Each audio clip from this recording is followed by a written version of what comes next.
The age of the great movie palaces is over, but Loew's Pitkin Avenue Theater at 1501 Pitkin Avenue in Brownsville is still around as a reminder of the glamorous past.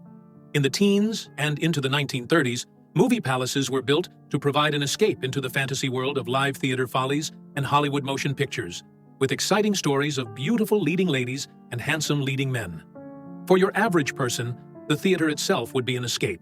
A fantasy building with exotic decor, padded and plush sets, gilded surfaces and bright lights. These palaces were everything a local dull, cold-water flat was not. An escape into another world. And no one built a fantasy theater like Thomas Lamb, the architect of the Loew's Pitkin. The Pitkin, constructed between 1929 and 1930, was one of his largest, seating 2,817 people. The Loew's chain called the theater one of their atmospheric theaters because it transported people into another world. Amazingly, a photo of this building in construction in 1929 can be found online. But the fact that it was supposedly built in a year is almost impossible. Or is it? The exterior was Art Deco, with Mayan and Art Nouveau touches, and did not betray a clue to the wonders within. But as soon as you walked inside, a Moorish foyer greeted you, with majolica plaques and embroidered hangings. The theater itself was a vast garden under blue sky, enclosed by high sculptured walls, surmounted by carved towers and balconies.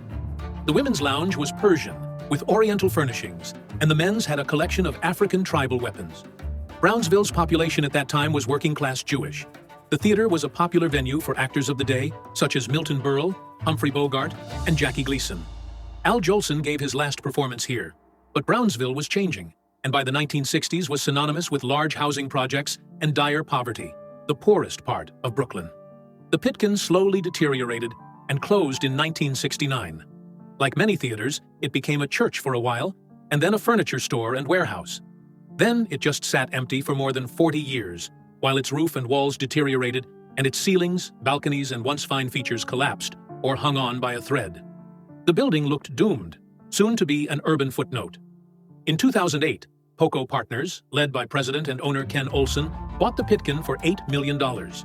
They intended to build mixed-use housing and retail, but the plans fell through.